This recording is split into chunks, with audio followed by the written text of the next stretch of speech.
Estamos en la Biblioteca Pública Municipal de Cartaya para la apertura de la semana especial donde el libro es el protagonista y precisamente hoy celebramos el Día Mundial del Libro, así que festividad de San Jordi. Además, qué mejor regalo que un libro de los muchos que se van a presentar a lo largo de esta semana. Además, tienen la oportunidad de disfrutar de diferentes presentaciones en horario de tarde y los chicos de los diferentes centros educativos de Cartaya también de participar en los diferentes cuentacuentos que se imparten en horario matinal.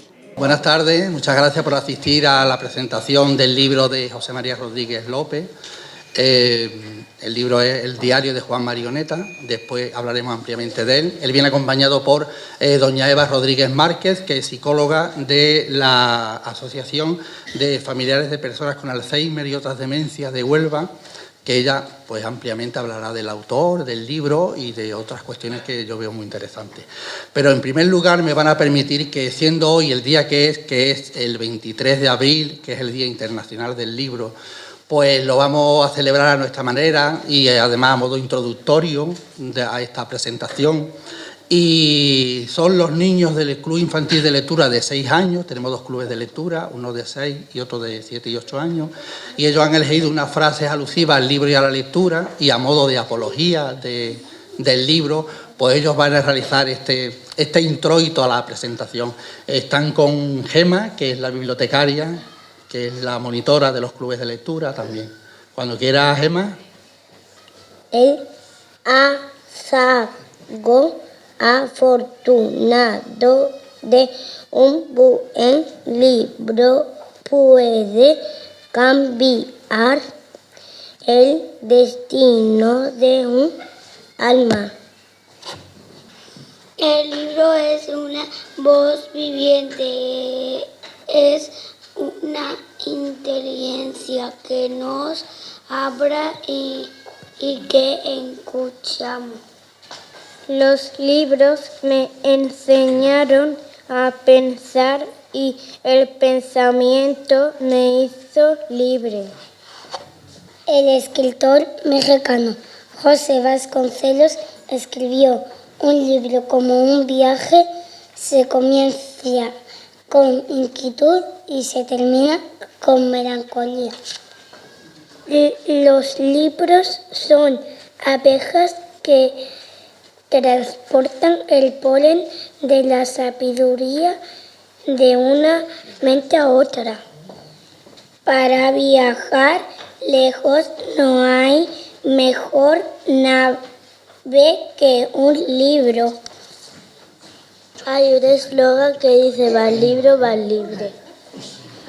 El poeta Rubén Barrio escribió: el libro es fuerza, es valor, es fuerza, es alimento, antorcha del pensamiento y manantial del amor.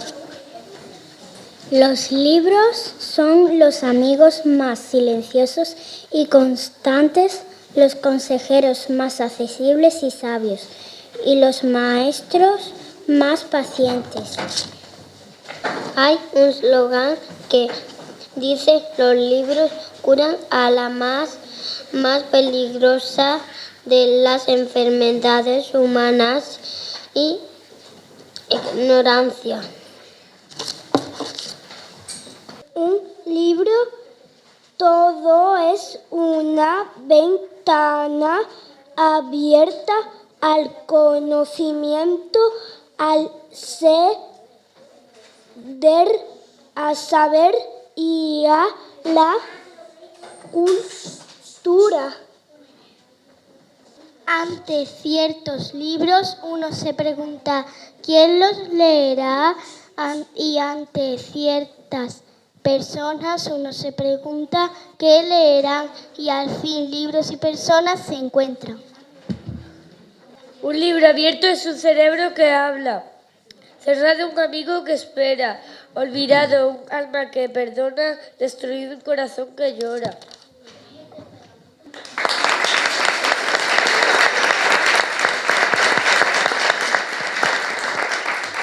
Bien, pues vamos a dar paso ya a la presentación del libro. Yo, en primer lugar, quiero, y a modo en general, también nos acompaña la concejala de Cultura, que no lo dije anteriormente. Bueno, pues El diario de Juan Marioneta es un libro publicado por Editorial Niebla, tiene 26 páginas y también tiene está profusamente ilustrado por Manuel Caliani Santos, que es licenciado en Bellas Artes, trabaja con la escultura y con la pintura, pero últimamente parece que se está decantando mucho por la imaginería religiosa, ¿verdad? Bien, pues bueno, José María, él es natural de la provincia de Sevilla, pero afincado en Huelva desde hace muchos años, desde 1967, donde ha desarrollado pues, su labor profesional como maestro, como orientador escolar y también como profesor universitario. Ha publicado 3 novelas, 2 libros relacionados con la educación y algún relato también publicado en las revistas de la asociación AFA. Y bien, bueno, pues El diario de Juan Marioneta, por supuesto que yo lo he leído, ¿no? Y entonces es un libro corto, un relato corto, conciso, es un texto precioso, ¿no? Pero que además que relata de manera muy descarnada, pero muy tierna, la realidad del Alzheimer. Una enfermedad que a mí el libro es que realmente me ha servido de alerta, ¿no? Y una llamada de atención, porque es una enfermedad de la que lamentablemente pues todos somos potencialmente susceptibles de padecer. En fin, entonces El diario de Juan Marioneta está aquí. Algo importante es que la recaudación o el importe recaudado irá destinado a la asociación AFA de Huelva, una de cuyas psicólogas está con nosotros, que es Eva Rodríguez Márquez, que es un placer estar aquí también con todas estas personas, y entonces yo ya pues le doy paso a José María y a Eva para que comenten la obra y al autor. Buenas tardes. Bueno, agradeceros que vengáis porque la verdad que la tarde no estaba para salir mucho de casa y más nosotros que estamos un poco acostumbrados al secano. Pero verá, es un placer estar aquí con ustedes y un placer acompañar a José María. Últimamente, verá, cada vez que estamos formando patrulla, ¿no? Estamos aquí, de hecho, de pareja de trabajo. De hecho, estamos de pareja. Porque yo represento a la Asociación de Alzheimer. Nosotros estamos eternamente agradecidos a José María, no solamente por contribuir de forma tan importante a la asociación, que ha escrito un libro y ha querido que todos los beneficios sean para la Asociación de Alzheimer, sino también porque sigue siendo cuidador y nosotros somos una asociación de familiares. Él forma parte de lo que es la Asociación de Familiares de Alzheimer. Cuando en los años 90... se crean las primeras asociaciones de Alzheimer, de esta enfermedad no se conocía apenas nada, te daban el diagnóstico de la enfermedad y la persona se iba para casa con un gran desconcierto, incertidumbre, no sabía muy bien qué le iba a pasar a su familiar, cuál iba a ser el curso de la enfermedad y qué se avecinaba. Incluso los médicos no tenían la preparación y la formación que se tiene ahora. ¿Qué sucede? Que va surgiendo la necesidad de que existan las figuras de las asociaciones. Las asociaciones lo que hacemos es acompañar al familiar durante todo el proceso de la enfermedad. Al principio, para asimilar lo que es el diagnóstico, para explicar un poco cuáles son las características de esa enfermedad, qué curso va a tener, qué pronóstico, y después, a lo largo de que se vaya sucediendo todo el proceso, vamos acompañando al familiar y vamos acompañando también a la persona que padece la enfermedad.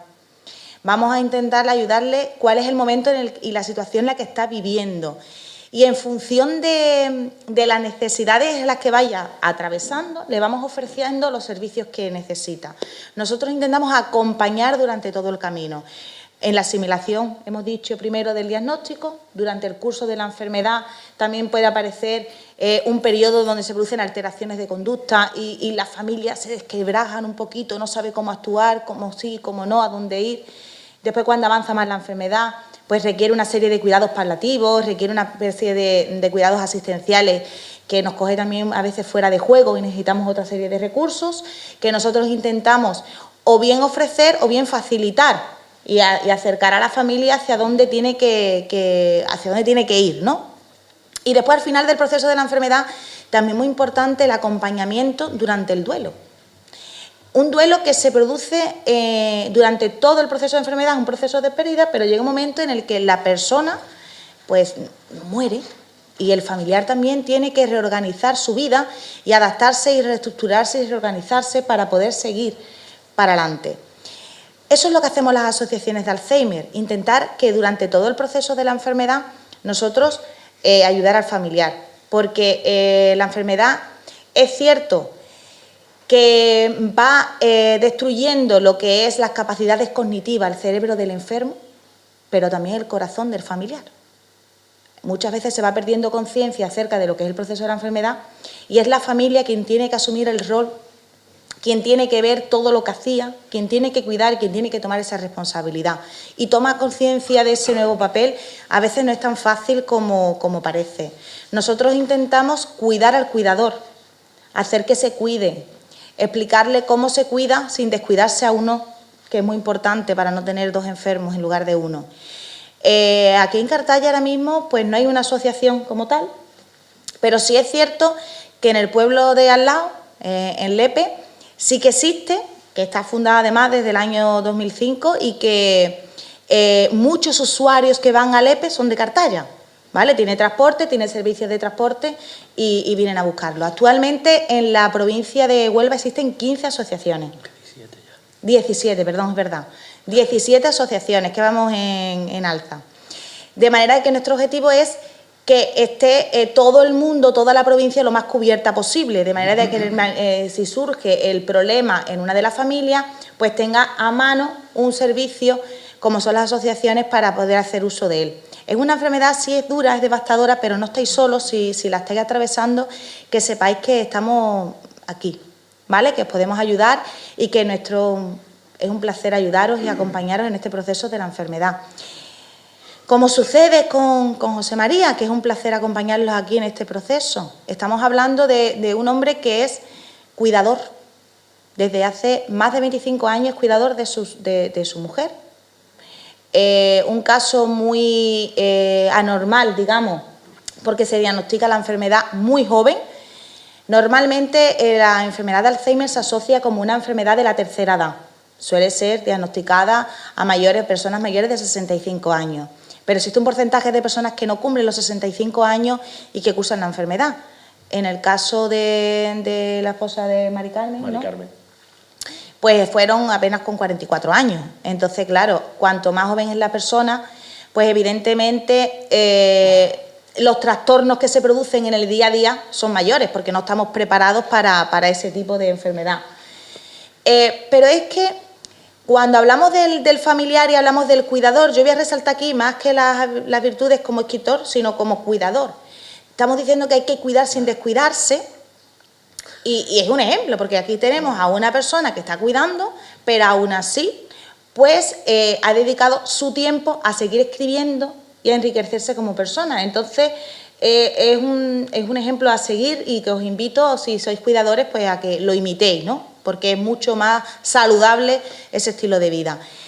El diario de Juan Marioneta, pues curiosamente cuando yo lo vi la primera vez pensé que iba a ser el diario de un cuidador. ¿No? Tú eres cuidador, pero es que resulta que su imaginación le dio para ir un poquito más allá. Y resulta que Juan Marioneta, y el diario de Juan Marioneta no es el cuidador, es el paciente. Con lo cual es mucho más todavía atractivo cómo dibuja, ¿no?, con la figura de una marioneta lo que sucede con la enfermedad de Alzheimer. Yo, si me permitís, me voy a callar ya para dar paso a José María, que nos cuente un poco más del libro y que nos ilustre con alguna reseña y algún capítulo. Muy bien, muchas gracias. Pues nada, buenas tardes, muchas gracias por estar aquí. Hemos empezado la tarde con el futuro, con esos chavales, esos lectores ahí fantásticos. Me ha encantado cómo se ponían colorados ahí, apretados para leer, y ese es el futuro, ¿no? Ya nosotros tenemos más cosas hechas que ellos, ¿no? Pero viendo esto, pues uno se esperanza que... Es el mejor sitio que hemos podido coger. Nos da esperanza de que vamos a tener buenos lectores en Cartaya, ¿no? Sí.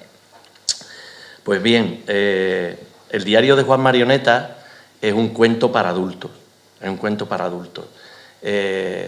Es, como ha dicho ahora mismo Eva, pues es un cuento, el personaje principal es una marioneta hombre o un hombre marioneta, puesto que al final ni yo mismo sé lo que era, pero que os va a llevar por su vida, por la vida que va teniendo según va sufriendo la enfermedad de Alzheimer, ¿no?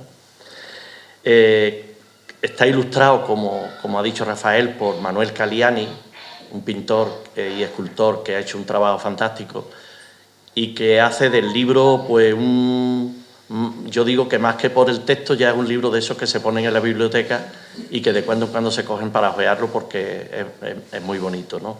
O por lo menos así me lo parece, ¿no? La idea de escribir este cuento es para, la primera cosa que era para dar voz a los enfermos, ¿no?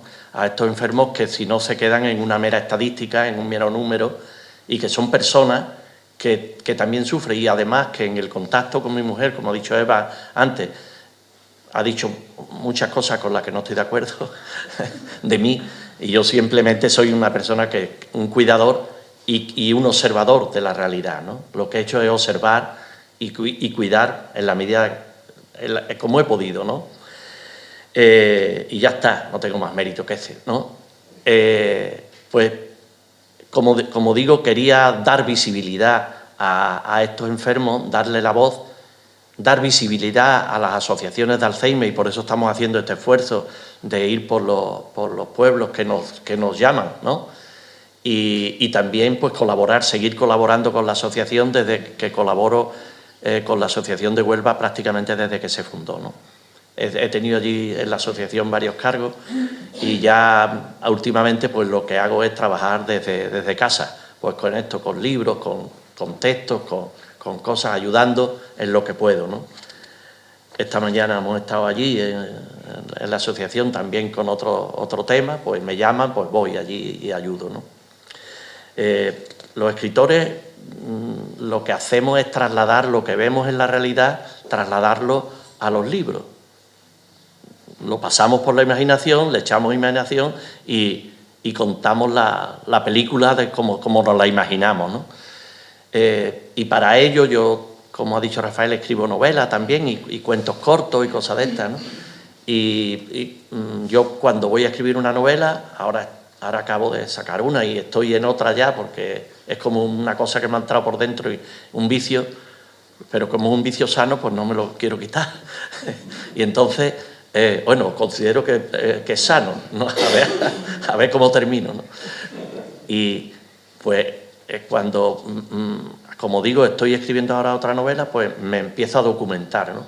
Y a buscar, pues en este caso ahora estoy buscando legislación sobre la época, leo historia, y después todo eso lo meto a los personajes que yo me invento para que estén situados en un contexto real, ¿no? Eso es lo que solemos hacer, ¿no?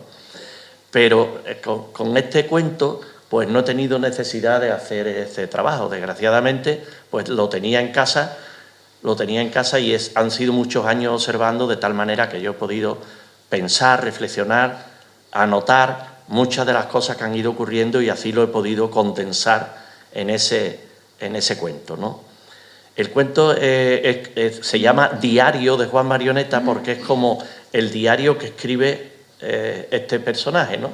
Y va escribiendo un diario, tiene 20 entradas, que es a modo de símbolo los años más o menos que llevamos, que no son, por supuesto, cada entrada no es de un año, eso no tiene nada que ver, pero en mi cabeza estaba, pues, poner como la cifra de 20 porque eran 20 y tantos los años que llevábamos luchando con este tema, ¿no?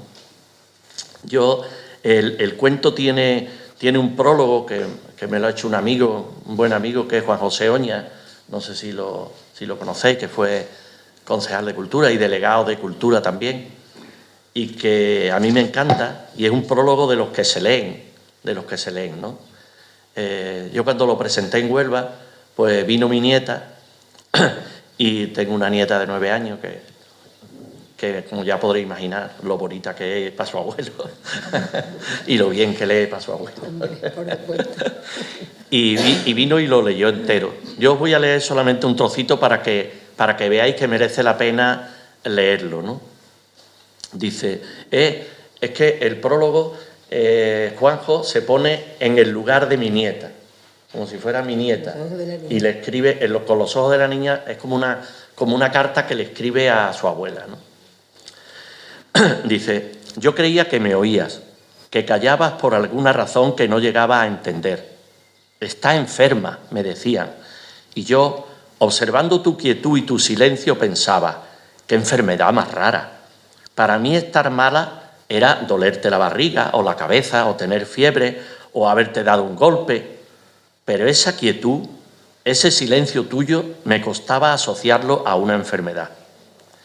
Me acostumbré a verte así, a esa presencia muda que lo llenaba todo. Imagino que en alguna ocasión intenté jugar contigo, que compartieses alguno de mis juegos, arrancarte alguna risa haciendo las mismas tonterías que tanto divertían a los demás. No recuerdo, pero me hubiera gustado tanto oírte reír o ver cómo en tu rostro se dibujaba una sonrisa, por pequeña que fuera. Alguna vez soñé que hablabas conmigo, que solo hablabas conmigo, que querías ser mi cómplice y saber de mis cosas, que nos pasábamos buenos ratos charlando, aprovechando los momentos en que nadie podía vernos. Ese era nuestro secreto.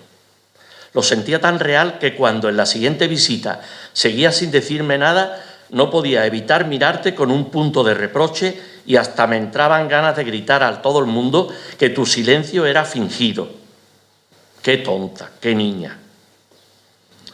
Hoy he sabido que esa dolencia que te aqueja, que te condena al silencio y a la quietud, que te hace terriblemente vulnerable, que te obliga a depender de los cuidados que otros quieran dispensarte, aunque lo hagan con todo el amor del mundo, que me privó de ti cuando era más niña y quería tener una abuela con quien jugar, tiene un nombre impronunciable. Perdón. Y siento rabia por no haberlo comprendido antes, y me duele no poder hacer nada para curarte. Te quiero. Es un resumen que yo he hecho porque entero no soy capaz de leerlo. Bueno, pues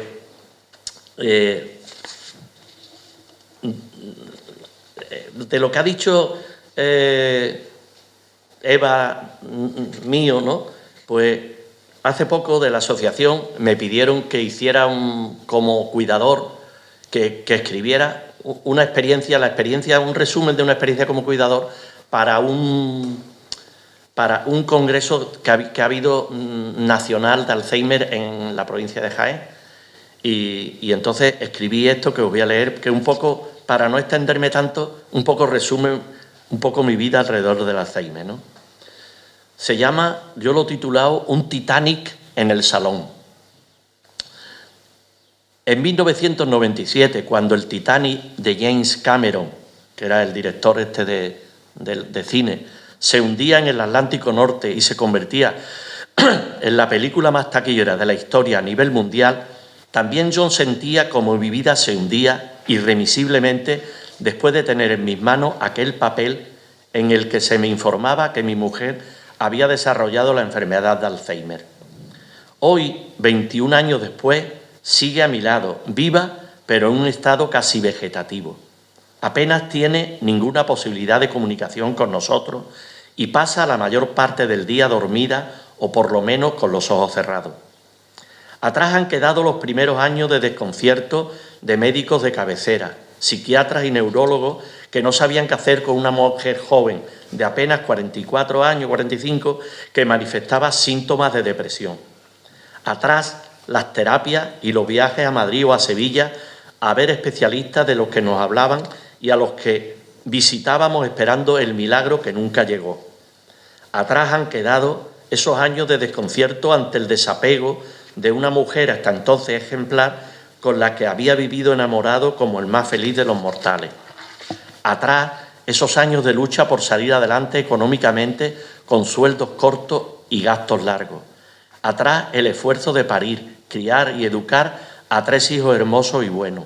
Atrás, los acontecimientos sociales que en toda vida familiar van aconteciendo, bautizos, comuniones, etc. Atrás, las enfermedades y muertes de familiares queridos. Atrás se fue quedando nuestra propia juventud. Mientras, el Alzheimer nos había ido enredando a toda la familia en su horrible madeja como si se tratara de los hilos de una araña asesina. La vida ha seguido porque así nos lo hemos propuesto, pero siempre con el Alzheimer omnipresente. En estos años Han seguido pasando cosas, pero ella no se ha enterado. Se lo ha perdido todo. Los estudios de los hijos, los trabajos, las bodas, el nacimiento y crianza de las nietas. Hemos conseguido que la risa, que la felicidad por alguno de estos acontecimientos no los empañara esa despiadada enfermedad, y pienso que de alguna forma lo hemos logrado, pero siempre con ese pellizquito en las tripas, de saber que ella está y no está, de que ella nos mira y no nos ve, o creemos que no nos ve, de que ella a veces se ríe y no sabemos de qué, de que no sabemos nada de lo que ella puede querer. Al final, solo nos queda la satisfacción de haber cumplido a su lado estos años entre el cariño de los suyos, todavía unidos, y de los pocos amigos que han resistido el largo tirón que significa una larga y triste enfermedad como esta. La clave creo que está en el amor de los hijos, de su hermano y, por supuesto, de mí mismo. Cada uno a su manera y en la cantidad de que es capaz, sin exigencia ni compromisos no asumibles voluntariamente, sin pesar ni medir las ayudas y el esfuerzo de cada uno.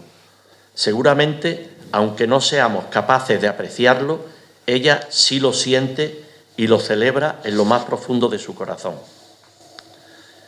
Cuidar a una persona de Alzheimer es el mayor acto de amor que yo creo que podemos hacer las personas, porque se trata de cuidar a una persona que no te conoce, que te deja de conocer. Estamos dándole cuidado a una persona que no nos conoce, y eso es no podemos esperar ninguna recompensa, y eso yo creo que es un gran acto de amor, un reto de gigante, he dicho yo en otro sitio, ¿no? Las personas de Alzheimer mueren dos veces. Las personas de Alzheimer mueren dos veces. Una vez cuando adquieren la enfermedad y ya pierden su identidad, pierden, porque el Alzheimer lo que te hace es perder la identidad, es lo que hemos ido viendo de nosotros mismos en el espejo cada día cuando nos hemos ido mirando, y así hemos ido adquiriendo nuestra identidad. Pues con el Alzheimer la perdemos, porque no nos reconocemos ni a nosotros mismos, ¿no? Yo no sé si sabéis que en los centros de día de Alzheimer, por ejemplo, pues no se pueden tener espejos. Como no debería haber en las casas espejos donde haya personas de Alzheimer, porque ellos se ven allí, no se reconocen y creen que es otra persona, ¿no? En el caso de los matrimonios, pues creen que es un amante se ve a sí mismo y cree que es un amante de su mujer, porque no se reconoce. Y eso es así, ¿no?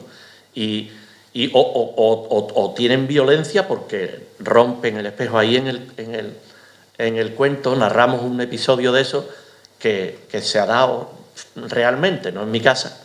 Mi mujer, gracias a Dios, no ha pasado por la fase de agresividad personal, solamente ha tenido la fase de agresividad verbal. Tuvo una fase de agresividad verbal que decía palabras que ella jamás había dicho y que se la decía a cualquiera. Porque si veía una persona más gruesa de la cuenta por la calle, pues le decía de todo, porque no sé por qué lo tomó con los gordos y la gorda, vamos. Y cuando veía, pues decía, no le dará vergüenza, pero en su cara, no le dará vergüenza como está, vamos, y cosas así, ¿no? Después tuvo la ecolalia esa, pero era también, la ecolalia es que cogen una palabra y la repiten hasta la saciedad, ¿no? ¿No? Y tele, o cualquier palabra así. Y esta mañana precisamente he estado yo en una frutería allí al lado de la asociación, donde yo fui una vez con ella y empezó a gritar esa palabra, esa ecolalia, repitiendo la palabra, y una mujer salió así y le dijo, despéchele usted, ¿no? Y yo iba con mi hijo y con ella, y dijo mi hijo, papá, vamos a tener que venir siempre con mamá porque nos despachan los primeros. ¿No? Y bueno, pues decíamos que mueren esta primera vez y después mueren ya cuando es la muerte física, ¿no? En medio, pues estamos nosotros proporcionándole todo el cariño que podemos, como podemos, ¿no? Y ahí hay alguna gente que a mí me dicen, ¿qué mérito tiene? ¿Cuántos años llevas cuidando a tu mujer? Digo, yo mérito ninguno. La que tiene mérito es ella, que está ahí resistiendo como una leona todo lo que le hacemos, los pobres, porque no se niega nada, no se puede negar, ¿no? Otra gente que te dice, qué mala suerte tiene. Y yo vuelvo a repetir, no, mala suerte ella. Ella sí que ha tenido mala suerte. Los demás, mala suerte no, porque aquí estamos. Y aquí estamos y podemos hacer lo que es. pero seguimos aquí, ¿no? Y disfrutando un poco, ¿no? Y después, esta frase que es más dura, pero que también, desgraciadamente, alguna gente te lo dice, ¿no? Te dice, qué barbaridad, los años que lleva tu mujer. Se tenía que acordar Dios de ella, y ahí ya no le digo, no, sino ahí le digo, un momento. Y les cuento un chiste y lo entienden generalmente. Os lo voy a contar a ustedes también porque lo cuento todas las veces, ¿verdad? Me estoy especializando. Además es que para que no estéis tan tristes, porque esto si no vais a salir de aquí llorando, y eso no es. Una de las cosas que tenemos que tener con estos enfermos es aprender a tener buena cara con ellos. Eso lo he aprendido yo. Yo tengo un hijo que he almorzado con él a mediodía y que es el que me da vida, y tú lo conoces y estás diciendo. Y porque tiene un humor especial y desde el principio me ha ayudado muchísimo a afrontar las cosas con otras, a relativizar las cosas. Y yo he aprendido de mi hijo mucho.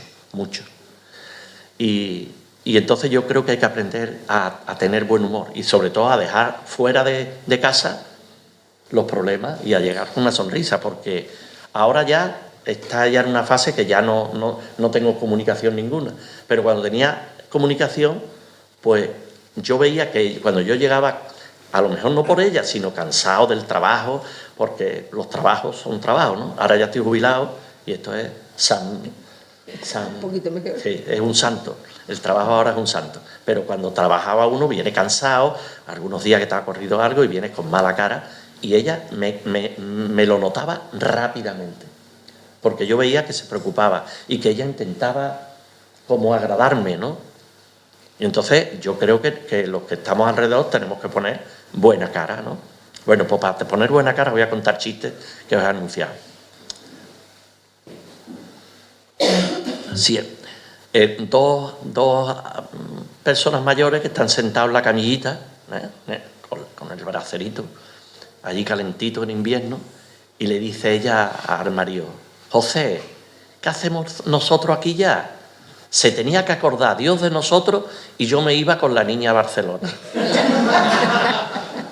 ¿Comprende? Y eso es lo que yo le digo a la gente cuando me dicen eso, de qué barbaridad, se tenía que acordar Dios de ella, no, pues, porque no se acuerda de ti. Y nos quedamos todos más contentos. No, déjamela aquí, que ya ella se vaya cuando quiera, que seguramente se vaya antes que yo, pues yo estoy bastante más perjudicado que ella físicamente. Ella está estupenda. La analítica suya, la médica nuestra, la médica de cabecera, dice, esta analítica que yo quiero para mí, ¿sabes? Y así es, ¿no?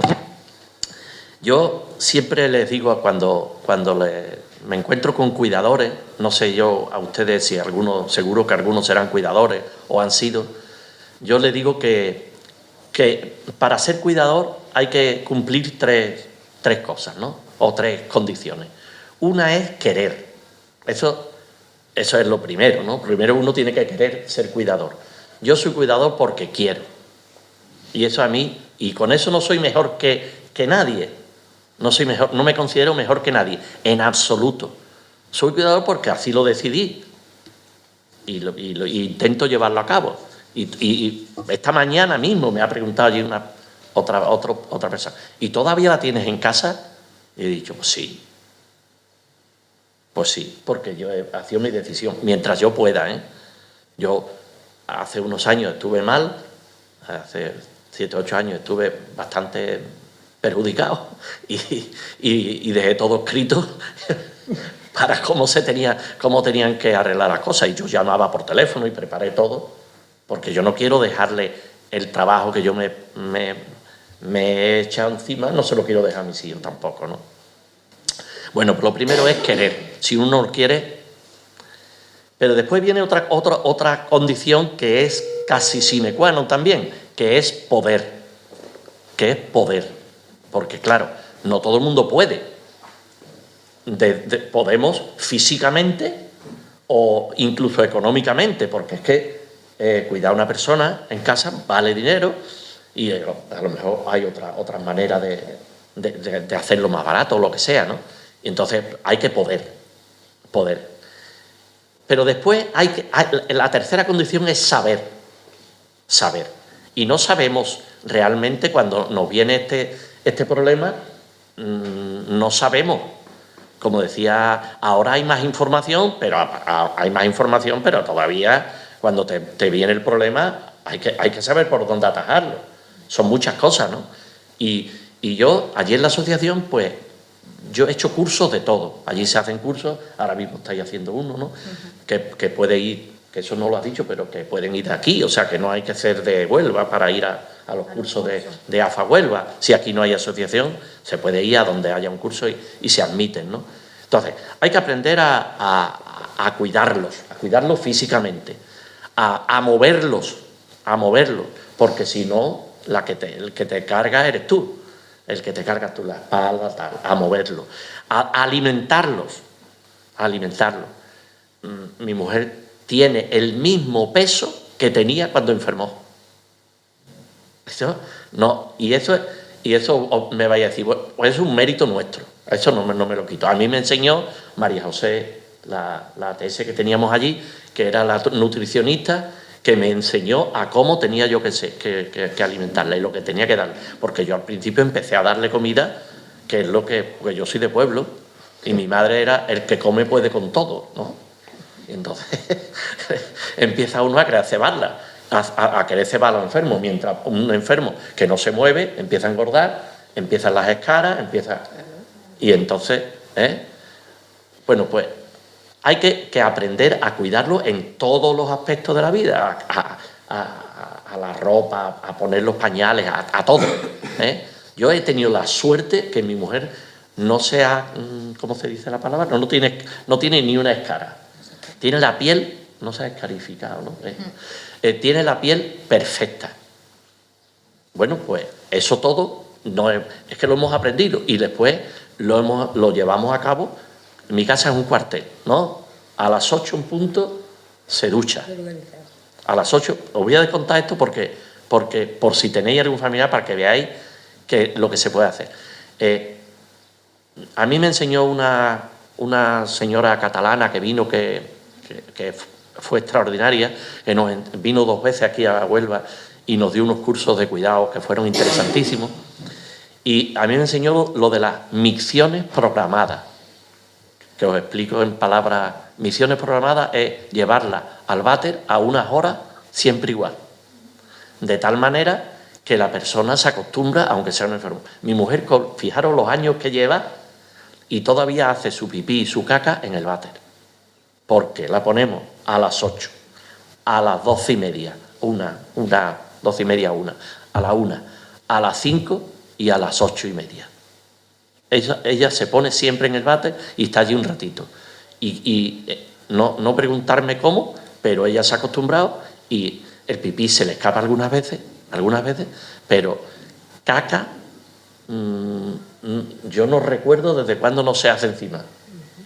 Fijaros que ella no se mueve, que la levantamos con una grúa, la sentamos Ahora, ella ya le digo, a las 8 se levanta, se asea, le damos su desayuno, sus cosas, y la sentamos en la silla de ruedas. Con esa silla de ruedas para sacarla al sol, a la terraza, que le dé el sol, para que coja calcio, para que no. Antes la sacábamos a la calle, ya no la podemos sacar porque se nos cae a los lados y la tenemos que atar mucho y es que es muy feo eso, y además creo que la vamos a molestar más. Entonces ahora la ponemos en una terraza cristalada y allí le da el sol y así la claridad es también muy buena. Si no solo sol, la claridad ya es bueno. Entonces pasa la mañana ahí, a las 11:30 agua, a la 1 el almuerzo, que ya la comida y todo hace mucho tiempo que es con la misma textura, todo tiene que llevar la misma textura, porque estos enfermos casi ninguno, lo primero que pierden, una de las cosas que pierden es la función de la epiglotis. Y entonces se tragan el agua y se le va a los pulmones. Se tragan todo lo que sea líquido, se le va a los pulmones. Con lo cual se encharcan y esta gente muere entonces de neumonía porque, o como se llama, yo creo que se llama neumonía, no lo sé, no soy médico. Pero lo cierto es que se le va. Entonces hay que darle todo con la misma textura, el agua con espesante, los líquidos con espesante y la comida come la comida que comemos nosotros o que le hacemos a ella directamente, pero como los niños pequeños, ¿no? Todo molido, ¿no? Con la misma textura. Ya no sé... A mediodía iba. Pues después se duerme su siesta, a las 5 se levanta su merienda. Hoy se va a tomar un pastel de crema, que le encanta, porque curiosamente, fijaros, no habla, no tal, pero tú le metes algo dulce que le ha encantado toda la vida y hace... y se lo chupa. Con lo cual, pues... todavía esa cosa la sigue manteniendo, ¿no? Y después, pues a las 8, pues por la tarde, cuando se levanta la siesta, se sienta en un sillón reclinable para ponerla un poquito así. Pues esa vida es muy repetitiva, pero precisamente es que lo que precisan estos enfermos no necesitan innovar. Como se innove con ellos, malo. El cambiarlo de sitio. A veces lo tiene que cuidar unos hermanos que se lo tienen que llevar 3 meses uno y 3 meses otro, o a veces un mes uno y 2 meses otro. Estos para los enfermos los vuelve locos. Cualquier cambio, fijaros cómo es que mi mujer estuvo mucho tiempo yendo a la asociación, al centro de día, ¿no? Yo trabajaba y entonces yo la dejaba en el centro a las 8:30 y la recogía a las 5, ¿no? Pues los sábados, que ella todavía se levantaba y le entraba una inquietud porque quería ir al centro de día, que no había, el sábado no había, y es que era porque ya cogen una rutina y cualquier cambio de rutina le altera mucho, ¿no? Bueno, pues esto es el cuento, ¿no? Esta historia contada desde ellos mismos, porque yo en todo este tiempo me he ido preguntando muchas veces. Antes he lanzado una cosa, no sé si os habéis dado cuenta que he dicho, o creemos que, yo creo que ella no siente o que no ve, o creemos que no ve, porque es mi pregunta siempre, ¿no? Y la pregunta que se hace cualquiera, ¿hasta qué punto se dan cuenta de las cosas o no se dan cuenta? ¿Hasta qué punto se puede hablar delante de ella o no se puede hablar? Hay que ver cómo está mamá, está prohibido en mi casa, ¿no? Está prohibido, ¿no? Yo, cuando mi madre vivía con nosotros, y mi madre quería mucho a mi mujer, sí, y mi madre, pues una mujer mayor, ya murió con 87 años, pues veía a su nuera así y daba unos suspiros. ¡Ay! Y yo le puse a mi madre en el frigorífico un cartel así que ponía como en los bares, ¿no? En esta casa está prohibido suspirar, ¿no? Y yo se lo explicaba, le decía, mamá, tú comprendes hasta qué punto no sabemos si ella eso la afecta o no la afecta. Nosotros tenemos que sonreír y estar contentos, ¿eh? Y bueno, os voy a leer un trocito porque ya me estoy enrollando demasiado y os estoy aburriendo. Os voy a leer un par de trocitos del cuento para que veáis cómo va. Dice: hoy se ha roto uno de los hilos que me sujetan a la mano que nos mueve. Debía ser un hilo principal, porque siento gran dificultad para mover los labios al mismo tiempo que las palabras salen del cerebro. Quizás por eso los que están a mi alrededor me miran con caras raras, no sé como si no entendieran lo que digo. Además, noto una cierta humedad en los pantalones y tengo las piernas pesadas como talegos llenos de trigo. Se me ha olvidado el guión de hoy, aunque recuerdo perfectamente el del año pasado. ¿Quién será esa marioneta que está a mi lado? ¡Qué horror! Creo que me he meado sin darme cuenta. Os voy a leer otro cachito. Os estoy leyendo lo que a mí más me gusta. Antes teníamos muchos amigos, pero de un tiempo a esta parte cada vez viene menos gente a visitarnos. Esto como comprenderéis, también es experiencia propia, ¿no? Esto es así, ¿no? Cuando uno tiene un enfermo de Alzheimer parece que empieza a ser contagioso o que uno es un apestado y poco a poco empiezan a dejar de venir la gente a casa.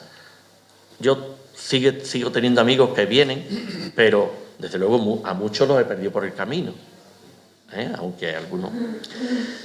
Dice, yo casi me alegro porque me cuesta seguir la conversación cuando hay más de una persona. Me canso y me aburro. Además, me siento mal. Cuando llegan me preguntan, ¿me conoce? Y eso me pone de los nervios. La verdad es que la mayoría de las veces no me acuerdo de sus nombres. Lo que me produce ansiedad es que ellos me lo pregunten. Os voy a leer este también. Dice, ya no más. Porque no hay mucho más que leer. Definitivamente ya no voy a trabajar más. En las últimas semanas me he caído 5 o 6 veces. Me lío con los hilos y me voy a romper la cabeza en una de esas caídas. Tengo moratones, dolores y rozaduras por todo el cuerpo. Por lo que me dicen en la compañía, empiezo a ser un peligro para mis compañeros. Tanto es así que han contratado a una muñeca en paro para que me cuide mientras mi mujer está trabajando. La susodicha es sudamericana, un poco regordeta y muy morena. Es simpática, pero muy mandona. Quiere que haga todo lo que se le ocurre y mueve mis hilos al ritmo que a ella se le antoja. Para que no me manche comiendo, me pone un babero como los de los bebés que me resulta ridículo. Cuando no como lo suficiente, ella se empeña en darme de comer. Entonces, a veces, cierro la boca con toda la fuerza que puedo para que se fastidie y no se salga con la suya. Como veis, pues Juan nos habla desde su punto de vista. Nada, yo no os voy a leer mucho más porque si no os voy a hacer ahora esto se le llama un spoiler. Os voy a hacer el spoiler completo. Y nada, muchas gracias por vuestra atención. No os llevéis mal sabor de boca. Es algo positivo el leer este cuento. Os lo aseguro que así es el reflejo que tengo de la gente. Desde luego es algo triste si lo miramos desde nuestro punto de vista, pero también tiene cosas simpáticas como algunas de las que he leído y algunas más. Y está visto desde el punto de vista de la esperanza, ¿no? Desde el punto de vista que nosotros, conociendo más lo que siente este enfermo, pues podemos ayudarle de una manera más rica y más interesante. Muchas gracias y nada. Muchas gracias de nuevo a todos vosotros y especialmente también a los medios de comunicación, Radio Cartaya y Radio Le. Así que, May. En primer lugar, gracias a todos por estar aquí con nosotros, acompañarnos en esta tarde. Además, un día tan importante como hoy, que es el Día del Libro, el Día de la Cultura y el Día de aprender cada día. Y yo creo que con él hemos aprendido hoy bastante de una cosa que todos somos muy ajenos y que nos puede pasar a todos. Y esto es importante que lo sepamos, que podamos atajarlo en el momento que se nos presentara, a nosotros, a un familiar que conozcamos. Y también, Manuel, por agradecerte que hayas elegido nuestro pueblo. Y yo creo que en el espacio que estamos ahora mismo, esto, en el día que vivimos hoy, es el comienzo de la formación de los niños, de la cultura, del aprendizaje. Y desde aquí, desde nuestro centro cultural, pues te agradecemos mucho que te hayas acordado de nosotros y que hayas venido con este libro, que creo que va a ser muy interesante. Yo no lo he leído, pero sí lo voy a leer, y agradecértelo. Y a ti, Eva, también, por tu información y por la calidez que habéis tenido los dos en estar aquí con nosotros. Gracias a vosotros y gracias también a todos vosotros.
Se acaba de presentar el libro Diario de Juan Marioneta de José María Rodríguez López. Hablamos con el autor. Buenas tardes. Buenas tardes.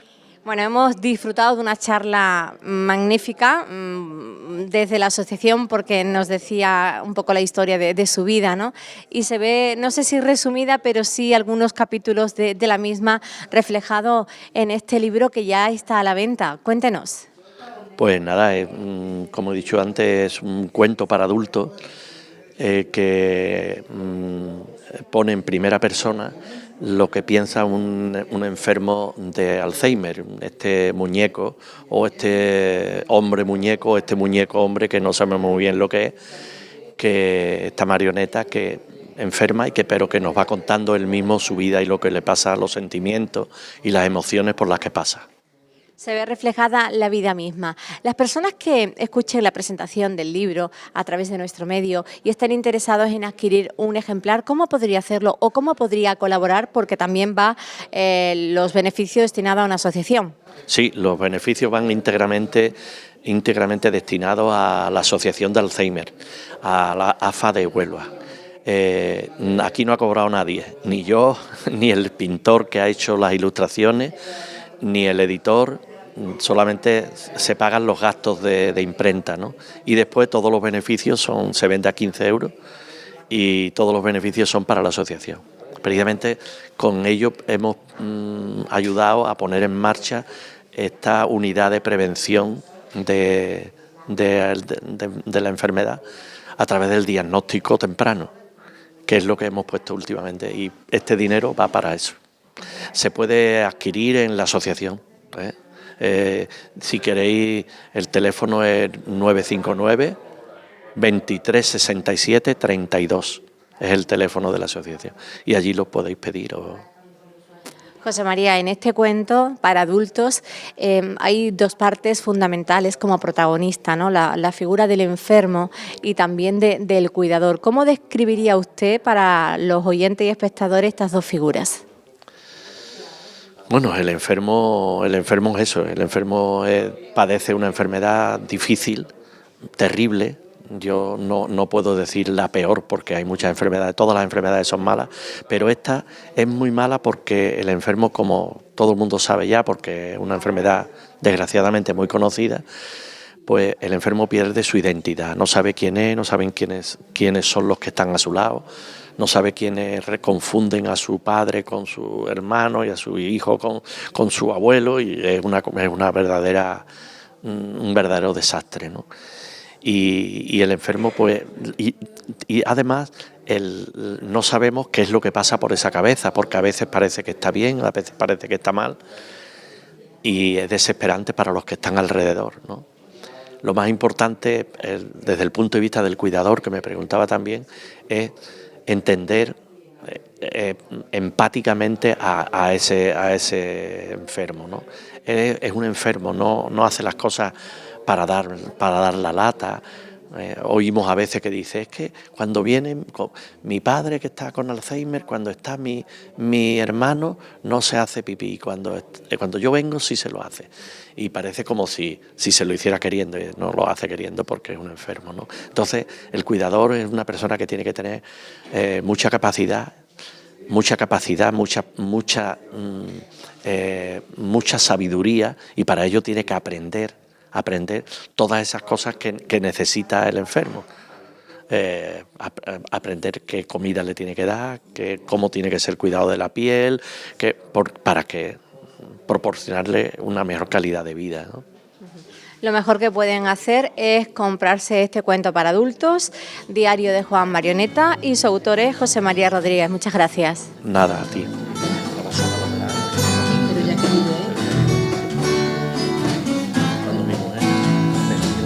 Cuando los engaños, para que no duela, se conviertan en piadosas mentiras, te enseñan los años que es mejor una caída que vivir en la nube de otra vida. En cada segundo busco en ti la eternidad, son pocas las